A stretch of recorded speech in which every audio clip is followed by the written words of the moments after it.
감사합니다. 어린이들이나 학생들이 부르는 찬양 가사를 이렇게 보다 보면 정말 이렇게 돼야 되는데 이런 생각이 들 때가 참 많습니다. 우리 아름다운 교회 만들어 가도록 하죠. 다음 주 원래 고등부 순서인데 남전도 회원들이 우리 빨리 하고 싶다고, 그래서 다음 주에는 남전대원들이 먼저 하도록 하겠습니다. 남전대원들이 좀 저에게 강력하게 우리 기왕에 이거 바로 하고 싶다, 그래서 다음 주에는 남전대 하고 그 뒤에 고등부가 하도록 이야기가 됐습니다. 주보는 미리 만들었게 어저께 토요일 날 끝났으니까, 그래서 미리 만들어놔서 이렇게 나왔지만 다음에는 남전도회가 찬양하도록 하겠습니다. 옆 사람 한번 축복하면서 격려하는 말을 하고 싶은데 제가 이렇게 준비해 봤습니다. 이번 한 주간 동안에도 하나님의 선한 손이 당신을 위해 일하실 것입니다.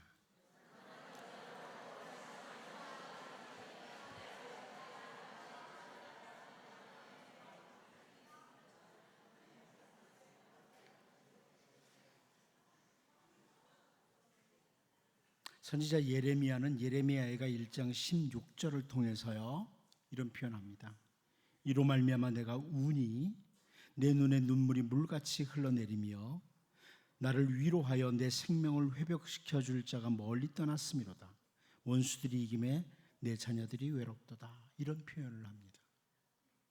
유다 백성들의 죄악과 그로 인해서 하나님의 징계가 임하는 것을 보면서 울고 또 울던 선지자 예레미야의 눈물을 여기서 볼 수 있습니다. 선지자 예레미야의 눈물. 또 한 시편 기자가 자기가 살고 있는 시대에 너무나 많은 백성들이 하나님의 말씀을 놓치고 죄의 길로 달려가는 것을 보면서 시편 119편 136절을 통해서 그들이 주의 법을 지키지 아니하므로 내 눈이 시냇물같이 흐르나이다, 이렇게 고백을 합니다. 내 눈물이 시냇물같이 흐른다. 이것은 경건한 하나님의 백성들에게서 나타나는 하나의 현상입니다. 하나의 현상입니다. 정말 죄로 가득한 세상, 죄의 길로 달려가는 수많은 사람들을 바라보면서 울지 않을 수 없다, 눈물을 흘리지 않을 수 없다, 이런 모습이죠. 우리 주 예수님께서 산 위에서 보배로운 훈화를 우리에게 주셨고 우리는 그것을 산상보훈이라 혹은 산상수훈이라고 부릅니다. 그런데 그 산상보훈 가운데 여러분 너무나 잘 알다시피 마태복음 5장 4절 말씀을 보면 애통하는 자는 복이 있나니 그들이 위로를 받을 것이며, 이런 표현이 있습니다. 애통하는 자가 복이 있다, 우는 사람이 복이 있다, 이런 말씀입니다. 이 복 있는 사람은 애통하는 사람, 우는 사람이라고 이렇게 표현해요. 세상과 전혀 다른 가치관을 가지고 있죠. 단순하게 매일매일 눈물을 흘리면서 우는 사람, 이걸 가리키는 게 아닙니다. 그게 분명히 아니라는 것은 우리는 너무나 잘 압니다. 그냥 늘 슬픈 기색을 띠고 눈물을 흘리고 살아가는 사람, 그 사람 복이 있다, 이런 의미는 절대 아닙니다. 왜냐하면 성경 곳곳에서 주님의 백성은 항상 기뻐해야 된다는 것, 주님 안에서 기뻐해야 된다는 말씀 또한 강조하고 있기 때문에 그렇습니다. 도대체 어떻게 살라고 하는 거냐? 주님의 백성은 늘 기뻐해야 된다고 하는데 주님이 애통하는 자는 복이 있다, 도대체 무슨 말이냐? 이렇게 생각할 수 있습니다. 그런데 유명한 로이드 존즈 목사님은 애통하는 자라는 것은, 성경에 나오는 애통하는 자라는 것은 자기의 죄를 바라보면서 늘 곁길로, 하나님이 원치 않는 길로 달려가는 자기를 바라보면서 또다시 넘어져 있는 자기를 바라보면서 죄와 싸워 이기지 못하고 여전히 하나님이 기뻐하시지 않는 그 길로 가는 자기를 바라보면서 바울이 로마서 7장 24절에서 오호라 나는 곤고한 사람이로다, 이 사망의 몸에서 누가 나를 건져내랴, 이렇게 애통해하는 것, 이런 사람이 바로 진짜 애통이다. 자기의 잘못된 것, 자기의 죄를 보면서도 울지 않는 자는 사실은 스스로 멸망의 길로 가는 자들이다. 또한 이 시대의 죄악상을 바라보면서 하나님을 멀리 떠난 이 세상을 확인하고 눈물을 흘리며 애통하는 것이 바로 여기 성경에 나오는 애통이라. 이렇게 로이드 존스 목사님이 설명을 했습니다. 하나님을 늘 인식하고 살아가는 경건한 그리스도인이라면 단순히 다른 사람들의 잘못을 보면서, 다른 사람이 넘어지는 것을 보면서 정죄하고 있고 비난하는 자가 아니라 이렇게 눈물을 흘리는 자, 애통하는 자, 기도하는 자라는 거죠. 누가복음 19장 41절 42절을 보면 우리 주 예수님께서 가까이 오사 성을 보시고 우시며 이르시되 너도 오늘 평화에 관한 일을 알았더라면 좋을 뻔하였거니와 지금 네 눈에 숨겨졌도다. 이렇게 하십니다. 우리 주님이 예루살렘 성을 바라보시면서 눈물을 흘리시는 모습입니다. 멸망당할 예루살렘, 하나님의 징계 아래 놓여있는 예루살렘을 바라보시면서 눈물을 흘리시는 예수님. 저는 사실 이 말씀을 준비하다가 우리 주님이 우리를 바라보시고 마치 예루살렘을 바라보고 우셨던 것처럼 우시지 않을까? 도대체 너 왜 그러니? 우리 주님이 우시지 않을까? 우리 주님이 이 김 목사를 바라보시면서 마음 뿌듯해 하시면서 그래, 잘 살고 있어, 이러실까? 아니면 김 목사야, 왜 그러냐? 내가 너에게 기대하는 바가 얼마나 큰데, 내가 너를 위해서 십자가에서 죽기까지 희생을 했는데 이러시지 않을까? 여러분, 예수님의 눈물 어쩌면 오늘 이 중에 어떤 사람을 위해서 또다시 흘리시고 계실지 모릅니다. 오늘 우리는 본문에서 선지자 미가의 눈물을 봅니다.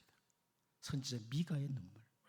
오늘 본문을 보면서 우리도 우리 주님이 말씀하신 것처럼 애통하는 자로, 정말 자기의 잘못, 자기의 죄를 바라보면서 애통하는 자로 설 뿐만 아니라 우리의 모든 죄를 돌아보고 또 이 시대의 죄악상을 바라보면서 눈물을 흘리는 이런 주의 백성으로 설 수 있기를 바랍니다. 첫 번째로 우리는 오늘 본문에서 맨발로 벌거벗고 이 부분을 보게 됩니다. 우리 본문 8절 말씀 같이 한번 읽어보도록 하겠습니다.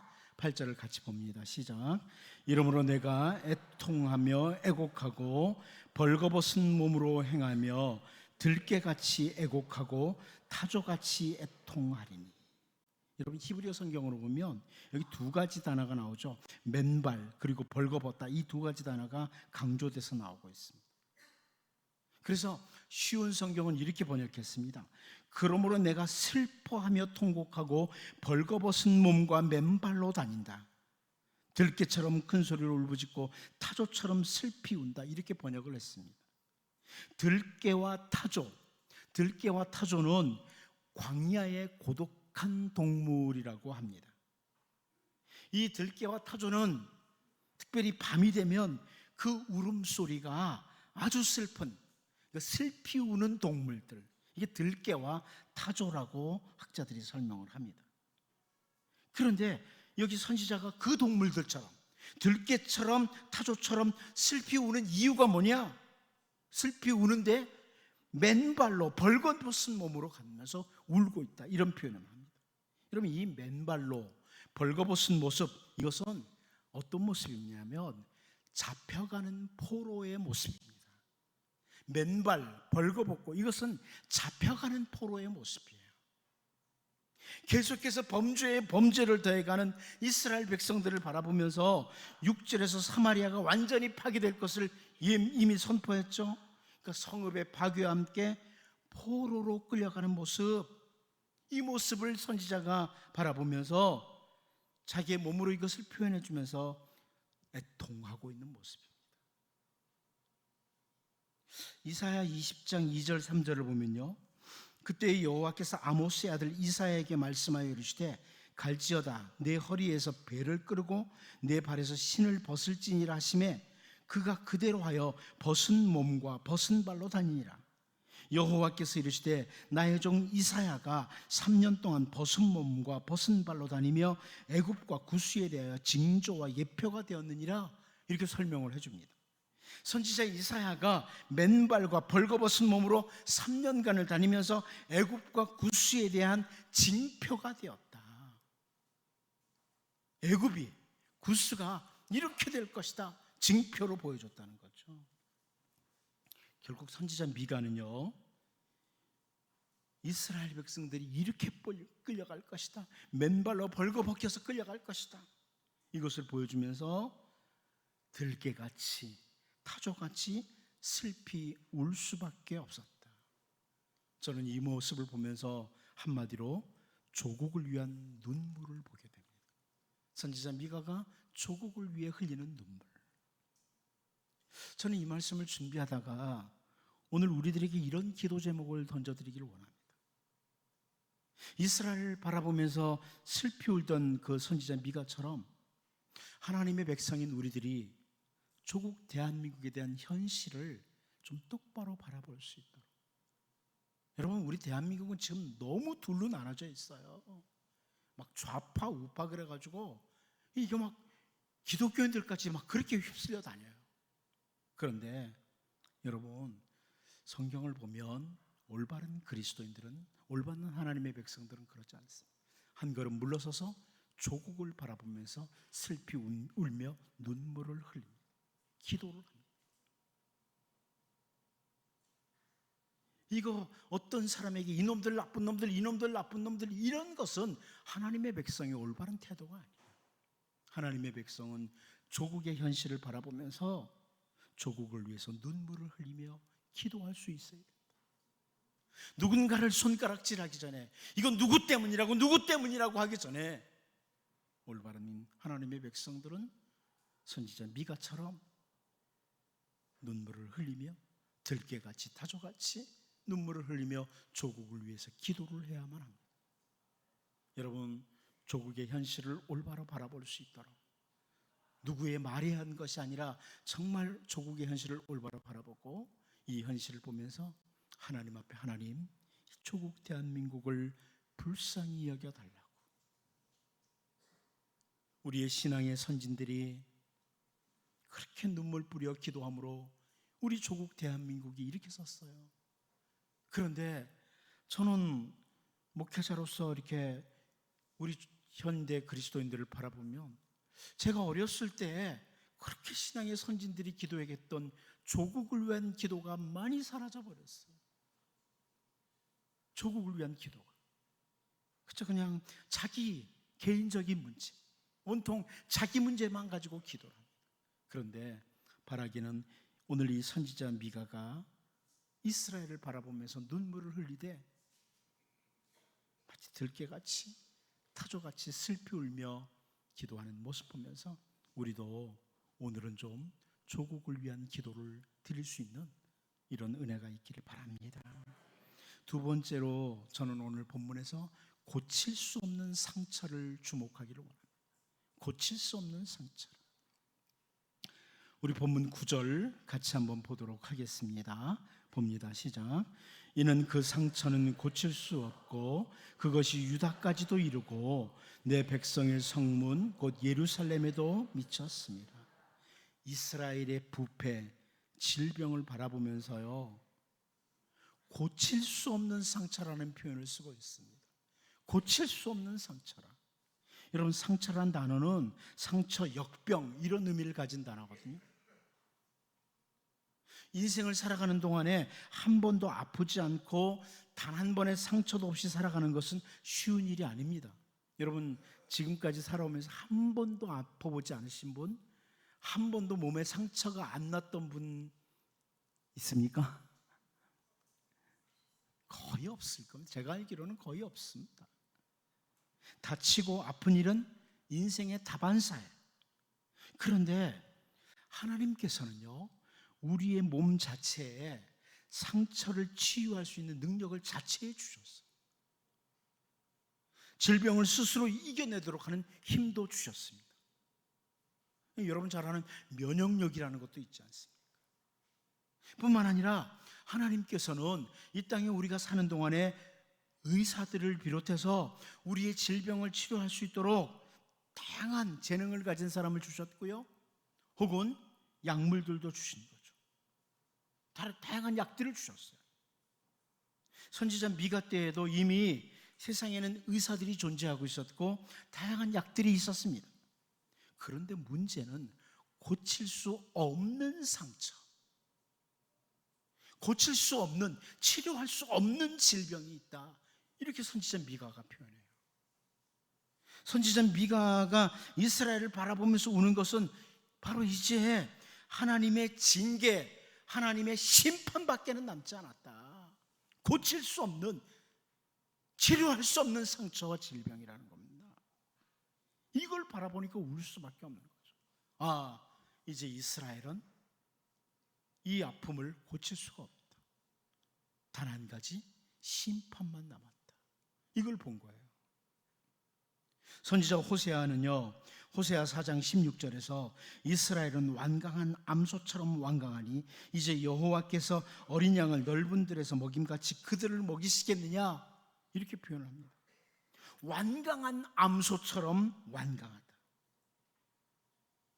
이 이스라엘 백성들이에요. 저 이방인이 아니고 이스라엘 백성들이 완강한 암소처럼, 뭐 여자가 더 고집이 세긴 센가 봐요, 그죠? 그러니까 완강한 암소라고 저렇게, 죄송합니다. 갑자기 표정들이 무서워서 완강한 암소처럼 완강하다, 이렇게 표현을 해요. 소가 그러겠죠, 사람은 안 그러겠죠. 근데 사람들 중에 이런 완강한 암소처럼 완강한 백성들이 있습니다. 도무지 돌이킬 줄 모르는 이스라엘 백성들의 모습을 이렇게 표현해요. 완강한 암소처럼 완강하다.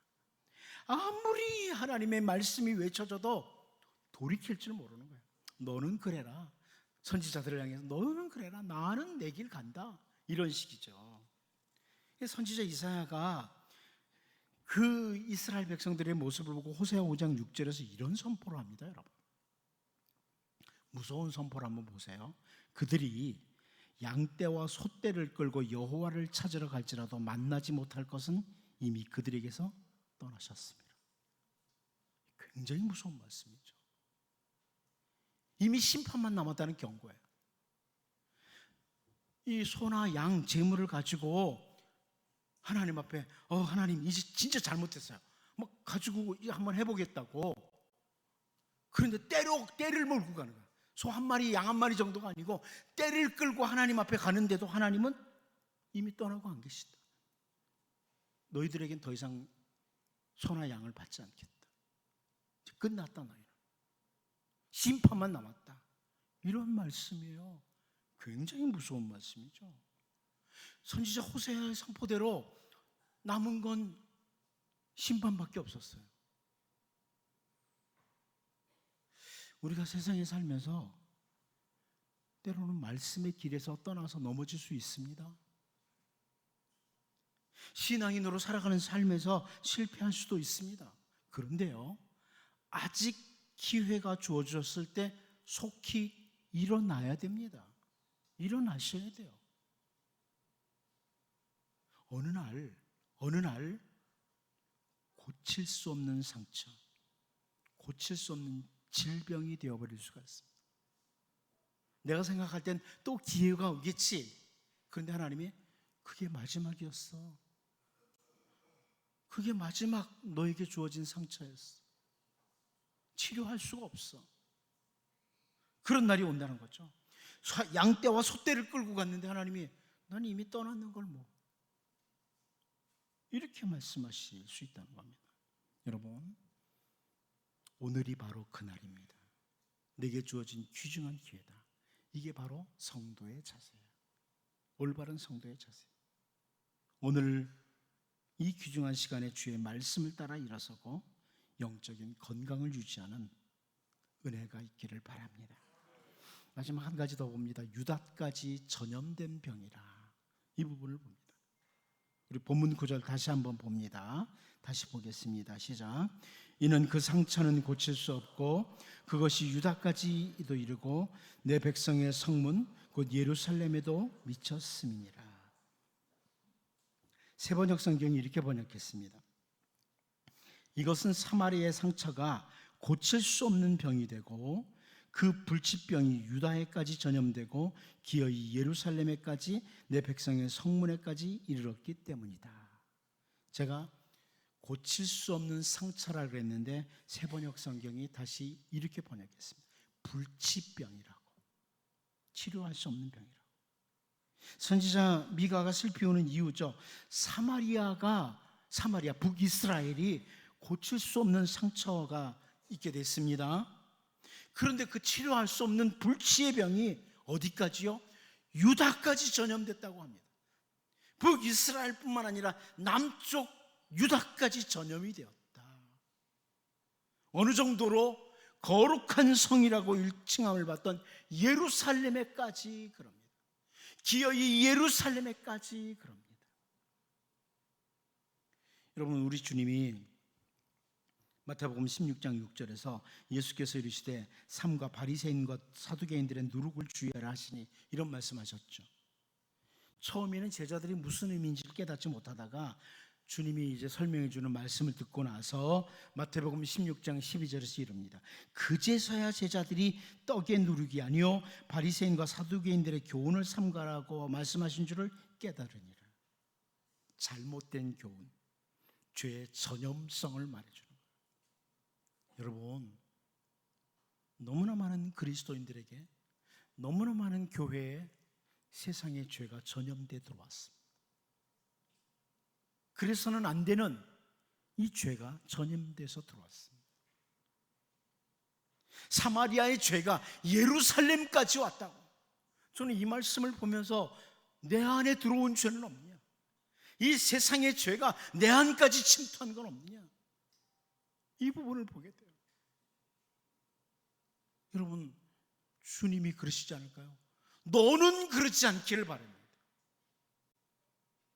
온 세상이 나를 거역해도 너는 그렇지 않기를 바랬는데 예루살렘까지 전염된 불치의 병이라.